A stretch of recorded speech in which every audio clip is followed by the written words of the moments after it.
সোজা করতে সুবিধা হবে। এলোমেলো ভাবে না বসে আমরা সামনের কাটা পুরো করি। এলোমেলো ভাবে না বসে আমরা সামনের কাটাগুলো পুরো করে নিই।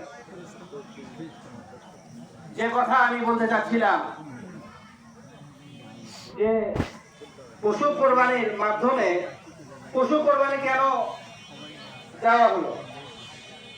আল্লাহ তাআলা তো ইচ্ছা করলে যাদের উপর যাকাত, যাদের উপর কোরবানি ফরজ ওয়াজিব হয়েছে, তাদের এই টাকাটা গরিব মানুষদের মাঝে বিলিয়ে দিলেই তো আমাদের অনেক উপকার হতো, তারা মেলা টাকা পেত।